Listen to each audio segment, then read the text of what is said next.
আসসালামু আলাইকুম বন্ধুরা, আপনাদের সাথে শেয়ার করছি ডিটক্স ওয়াটার। তো আমি বানিয়ে নিয়ে এসেছি বন্ধুরা। এটা আসলে খালি পেটে আমি খাই।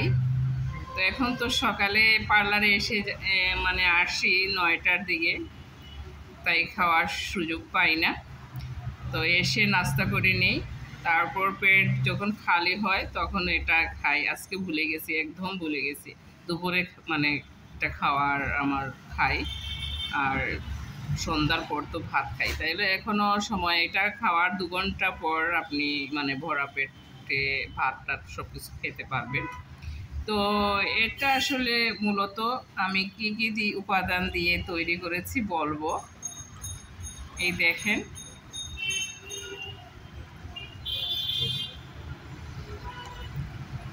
এই সাথে দিয়ে দিলাম সব কিছু।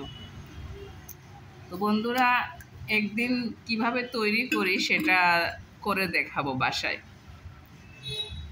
তো এটার মধ্যে আছে, আমি এই দেখেন হাফ লিটার, পুরো হাফ লিটার আমি খাবো। আপনারা যদি হাফ লিটার না খেতে পারেন তাইলে 250 গ্রাম খাবেন। তো আমি এটা আমার এটা একটা হেলদি ফুড, নাস্তাও হয়ে যায়, পেটে খিদা মরে যায় এটা খেলে। আর উপকারিতা হচ্ছে এটার মধ্যে আদা আছে, রসুন আছে, তারপর এই কাঁচা হলুদ, আর দিয়েছি তেঁতুল আর জিরা। রসুনটা আপনার যদি হাই প্রেশার থাকে তাইলে রসুনটা অ্যাড করবেন, আর নইলে এটা স্কিপ করবেন। তো বন্ধুরা,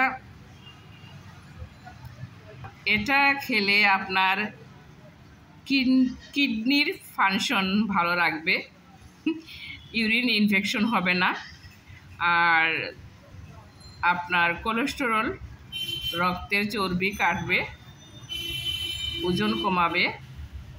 আর যাদের ঠান্ডা লেগে যায়, সাইনাস মাইগ্রেন আছে, তাদের এই সাইনাস মাইগ্রেনের সমস্যা দূর হবে।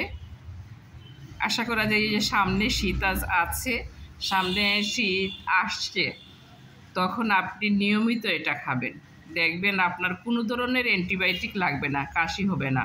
ঠান্ডা জ্বর একটু হবে, এটা তো আর হবেই।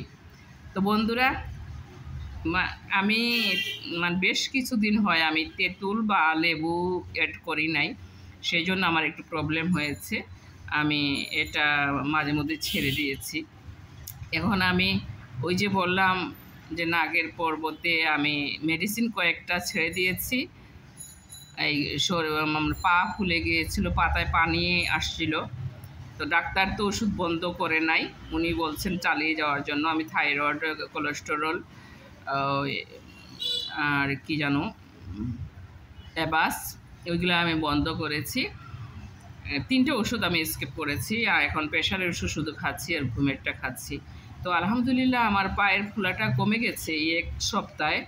আর এটা আমি চালিয়ে যাব, পরে আমি আবার চেক আপ করাবো যে ডায়াবেটিসের ওষুধ আমি ছেড়ে দিয়েছি।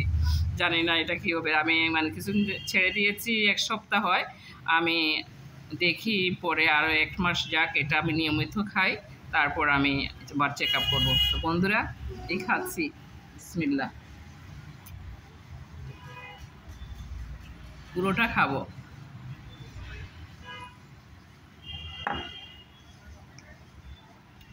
এটা আমার একটা প্রতিদিনের একটা অভ্যাস হয়ে গেছে। এটা যদি আমি না খাই মনে হয় আমি কি মিস করেছি। তো যাই বন্ধুরা, ভালো থাকুন, সুস্থ থাকুন। এটার প্রস্তুতি আপনাদেরকে অবশ্যই ইনশাল্লাহ দেখাবো। আল্লাহ হাফেজ।